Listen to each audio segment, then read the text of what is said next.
Shalom shalom shama bakundwa shama bene data Yesu Kristo mwami wacu byose nashimwe nahabwe icyubahiro. Uno munsi turi ku munsi w'icyumweru tariki 3 ukwezi kwa karindwi. Kwezi kwa karindwi mwami wacu Yesu Kristo byose aduhumugisha tongeye kugira ubuntu. Tumaze gusoza igice cya mbere cy'umwaka amezi 6 ya mbere.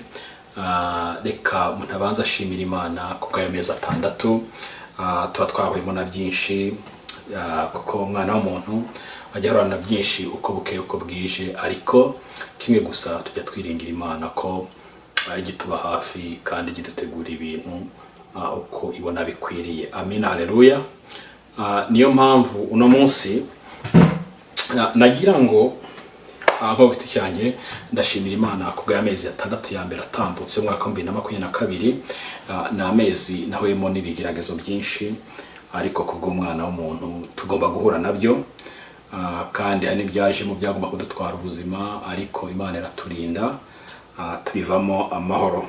Ariko icyo gihe twagira ubuntu, tugira inshuti zituba hafi, inshuti ziratwihanganisha muri byinshi, kandi ziduha ijambo ry'Imana riradufasha mu mitima yacu, riraturema mu bibazo twagiye duhura nabyo. Amina, haleluya. Iryo niyo shimwe rya mbere maje gushima kuri kino cyumweru tariki 3 ukwezi kwa karindwi 2022. Na ndumva cyo cyumweru cya mbere dutangira igice cya kabiri cyangwa se icyiciro cya kabiri cyangwa se amezi 6 ya nyuma y'umwaka wa 2022. Yesu ashimwe cyane. Kubw'ibyo reka tumaze dushima Imana, tumaze dusenge kugira ngo dushimire Imana ku gice cya mbere dutambukije, twatangira igice cya kabiri turi bazima demuka bazima. Amen. Reka Imana icyubahiro. Mwami Yesu uweranyagora ku ngoma, nongeye kuzimbira muri kano kanya, nongeye gushima ubuntu bwawe n'imbabazi, nongeye gushima uko twitaho amanywa na nijoro, nongeye gushima uko turengera uko bukeye uko bwije. Mwami urugondo uturinda amajya n'amaza, nuhabwe icyubahiro. Amina, haleluya. None Kristo muri kano kanya tongeye gushima uko maze kudutambutsa amezi 6 arangiye igice cya mbere cy'umwaka, nuko irugo twaremo na byinshi mu mpande zitandukanye z'isi, ariko abanye natwe kandi byabaye byose twashimye izina ryawe, nkuko ijambo rye tubwira ngo ibyiza n'ibintu tujye tugushima kuko ntuhinduka, ukomeza kwitwa Imana, ukomeza kuba ubumana bwawe, ukomeza kuba hahandi nta kijya gihinduka. Reka dushime izina ryawe. Nemwe yamwisa muri kano kanya tongeye kwiragiza muri ano mezi 6 ya nyuma dutangiye umwaka wa 2022. Uzabane natwe, turakwiragije kandi tongeye kuvuga tuti icyo ushaka n'icyo ushima aricyo kizakoreka. Ukomeze ubane natwe, kimwe dusabye gusa ukomeze utwinge umwuka wawe wera, ukomeze ubane natwe n'amatuyobore, kandi ujye twari byane ibicumuro byacu bitoneka igihe cyose, isegonda ku isegonda, twari na bya bindi by'inyengo bizabugingo, kandi tujye tukomeza turabera imbere yawe turabizerwa. Ukomeze ubane natwe kandi ukomeze uturinde muri byose, uko turinda uturindira imiryango yacu. Kristo wera mwiza amahanga, uturindire inshuti n'abavandimwe. Mwami byose ubigenze neza, abari hano muri Amerika, abari Afrika, abari Aziya, Iburayi, Australia, no kuri impande zine z'isi zose ubigenze neza. Twizeye ukomeje kuba natwe kandi ukomeza kugira neza, mu izina rya Yesu Kristo wera twambaye ku musaraba Golgotha. Amen. Shuti bakundwa rero uko nabibabwira, uno munsi afite ijambo rito shaka tuganiraho, ariko nta jambo ry'Imana ryari barito, kuko ijambo ry'Imana rihora ari ijambo rikomeye, ari ijambo ry'agaciro ibihe byose, ari ijambo riteye ubwuzu ibihe byose. Ndashaka dusangire rero ijambo ryanditse mu gitabo cy'imigani, igitabo cy'imigani ibice 27. Turasoma umurongo waho 27, umurongo waho kuva ku murongo wa 9 n'umurongo wa 10. Amina, haleluya. Niyo murongo tugiye kureba mu izina rya Yesu. Amina. Reka dusome mu izina rya Yesu turebe uko ijambo ry'Imana ritubwira uno munsi. Haravuga ngo nk'uko amadahano y'imibavu anezeza umutima. Amina. Ngo niko umuntu aryoherwa n'inama ivuye mu mutima w'inshuti ye. Amina, haleluya.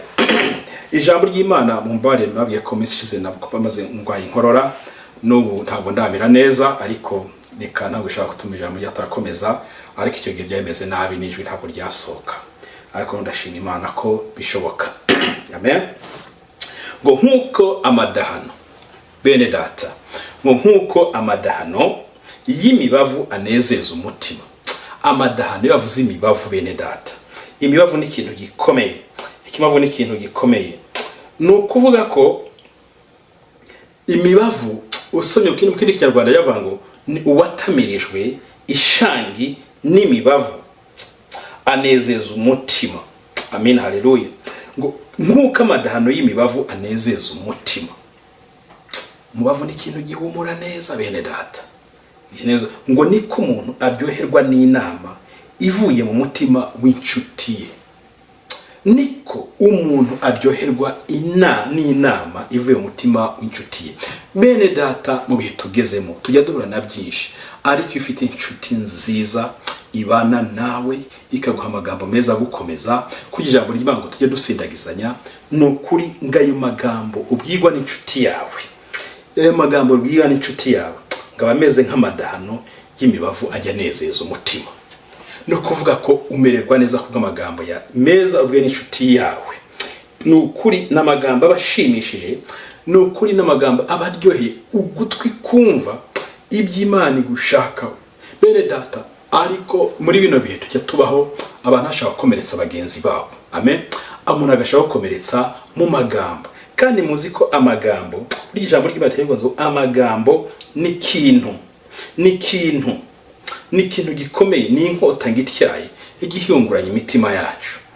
Mwene data, ibyo amagambo mwene so cyangwa se mwene nyoko cyangwa mushiki wawe cyangwa se mu buntu bw'Imana, ni ukuri ngo aba ari ikintu kibi, ni ikintu gibabaza umutima we. Ariko mve ko ngo amagambo, ngo uko umuntu aryoherwa n'inama ivuye mu mutima w'inshuti ye, ngo bimeze nk'amadahano y'imibavu anezeza umutima. Iyo umuntu ahumuriwe n'imibavu yumva afite impumuro, agira impumuro, akuva mu mutima arakantu kagize ngo niko n'umuntu aryoherwa n'inama ivuye mu mutima w'inshuti ye. Bene data, inshuti yawe ujye uyitaho, ni inshuti nziza. Ariko inshuti bene data, ya nshuti ijya ikuba hafi, ikagufasha muri byinshi, ikagihugira inama y'ukuri muri byinshi. Hari n'igihe tujya tugira inshuti mbi, inshuti zidashobora icyo zitumariye. Ijambo ry'Imana rirabivuga ibyo, nabyo ijambo ry'Imana ngo tujye twirinda inshuti nk'izo ngizo. Bene data, Imana ihabwe icyubahiro kuko nabyo birahari.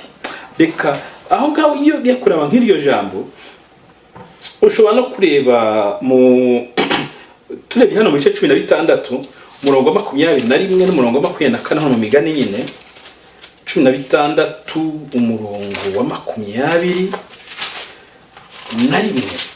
Katurebe naho ko havuga 16 kuri 21, havuga ngo 16:21. Reka tuko navuga yes, mwizina rya Yesu kasome izara kuri 21, ngo ufite umutima w'ubwenge azitwa umunyabwenge. Mwumve bene data, rya jambo twa ry'imibavu, ufite umutima w'ubwenge azitwa umunyamakenga. Ko kandi ururimi ruryosha amagambo rwungura kwiga. Umva bene data, icyo nashaka twige ururimi rwacu ko rushobora kugira bizabe nka ya mavuta y'amadahano. Ko kandi ururimi ruryosha amagambo rwungura kwiga. Kuko umuntu niba akuzana amagambo meza atuma wiga, akagufasha mu kibazo wari urimo, ibintu bikagenda neza, atuma wiga ujya mu ishuri. Ururimi ruryosha amagambo rwungura ubwenge. Imana ishimwe cyane, Imana ishimwe cyane. Kandi 22 ngo ubwenge bubera nyirabwo isoko y'ubugingo. Amina. Ngariko ikibabaza abapfapfa n'ubupfu bwabo, ngo ubwenge bubera nyirabwo isoko y'ubugingo. Iyo umaze kugira ubwenge ibyo bintu, mwene data, jya utanga amagambo meza kuri mwene so. Inshuti yawe ijye uyiha amagambo meza, ujye uyiba hafi muri byiza, ujye uyikomeza. Amina. Reka tujye kuri 24 nako kuno havuga ngo amagambo anezeza ni nk'ubuki. Umva hano naho Yesu ashimwe, amagambo nganezeza nayo ngo ni nk'ubuki aryohera ubugingo bw'umuntu. Ubugingo be yavuze ubugingo no mutima, aryohera ubugingo bw'umuntu agakomeza ingingo ze. Yesu ashimwe. amagambo anezeza ni nk'ubuki aryohera ubugingo bw'umuntu agakomeza ingingo ze. Yesu ashimwe. Agakomeza ingingo ze, ingingo zanjye zigakomera kubw'amagambo meza, ukumva ukaza ukankomeza. Nimuntu muzane ugenda ubana umukomeze, akumva amagambo ubwiye rwose akumva arakomeye, ngo ijambo umutima ng'ubugingo bwe ngagakomeza n'ingingo ze. Umutima, ingingo, ukumva baye strong, umuntu arahagurutsa mugenzi we, ukumva ugize imbaraga, ubaye strong. Yesu ashimwe cyane. Imana idufashe tujye tumenya uko tugomba kubana n'inshuti zacu, kandi tujye tumenya inshuti zacu ibyo zituzanira, ibyo zishaka kutugezaho, tumenye uko bihagaze bene data. Amina. Yesu nashimwe cyane. Reka dusubire hano mu Migani 27, none turi ku murongo wa 10. Ngo ntukareke kandi n'inshuti yawe n'inshuti ya so.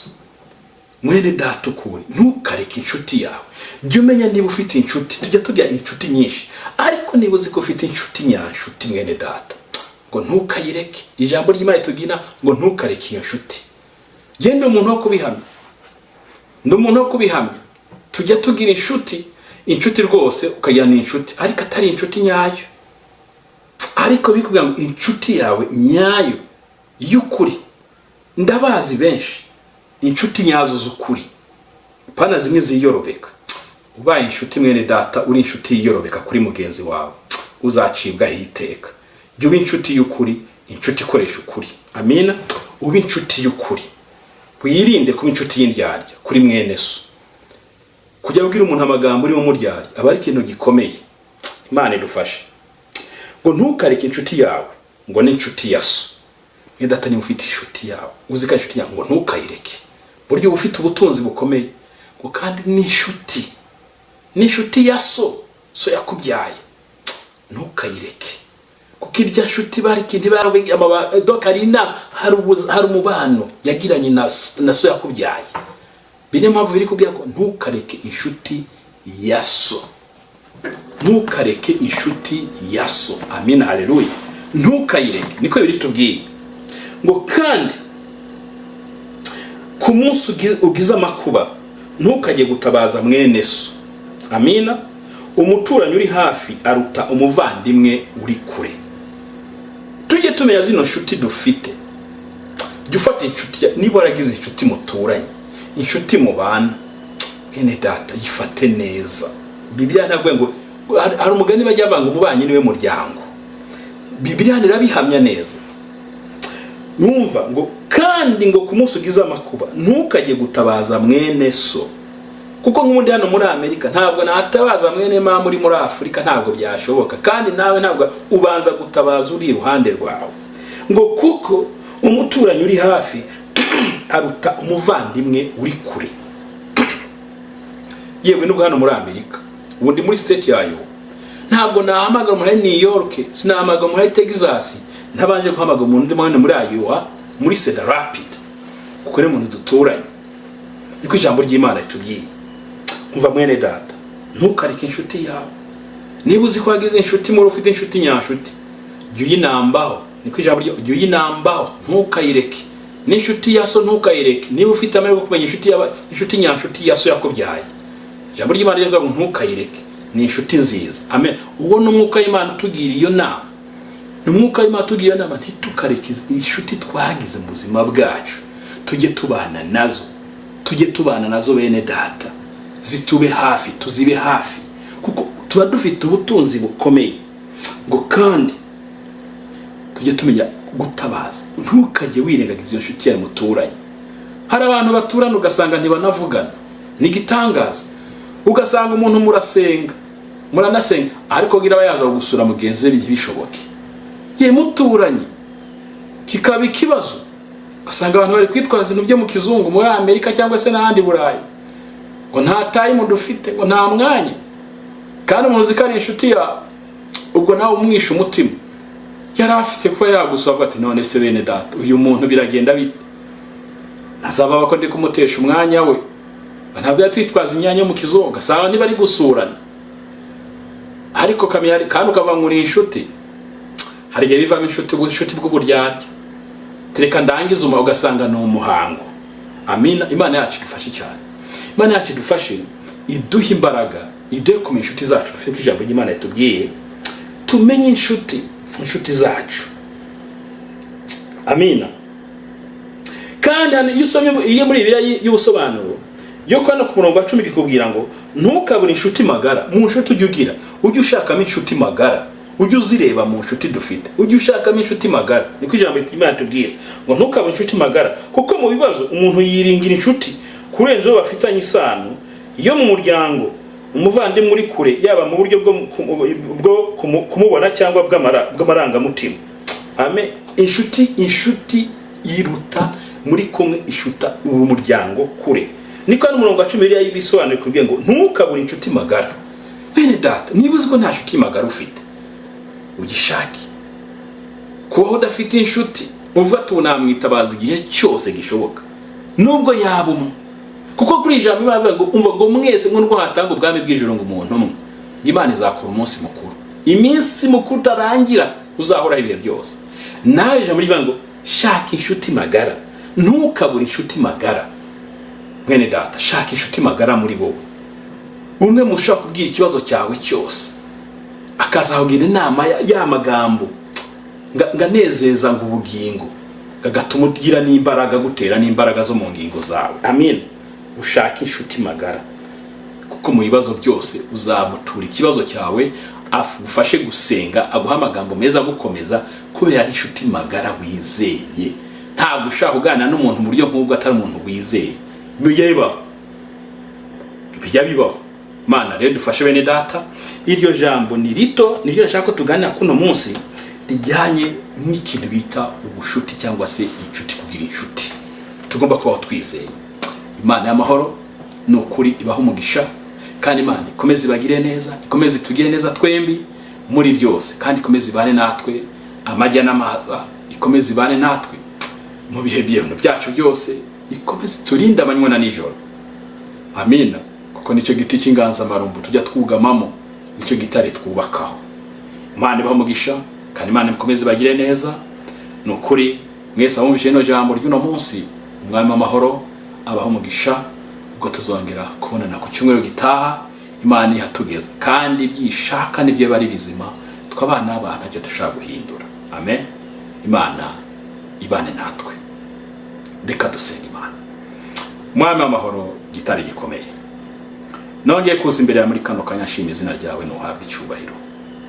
Reka dushime ku bw'ijambo ryawe uduhaye muri kano kanya ryo kumenya inshuti, ngo dushake inshuti magara, dushake inshuti, kandi ntitugatakaze inshuti zacu, kandi inshuti z'abadata ntitukazitakaze. Uhabwe icyubahiro, uhabwe icyubahiro. Izo nshuti ntitukazitakaze mu buzima bwacu, mu minsi yo kubaho kwacu tugatarizo, kuko izo nshuti zituba hafi muri byinshi. Niko ijambo ryawe tubwiye. Mwami komeza ubane natwe, kandi tugire neza. Reka ukomeze utugire neza muri byose, kandi Mwuka wawe akomeza tuyobore. Mwami amanywa na nijoro, Mwami ajya tuba hafi amajya n'amazi, mu byacu byose ajya bana natwe uko bukeye uko bwije. Komeza rero uhabwe icyubahiro Mwami w'amahoro, wera w'igitangaza. Byose tubyambaza mu izina rya Yesu Kristo Umwami wacu, twambaza twizeye. Amen.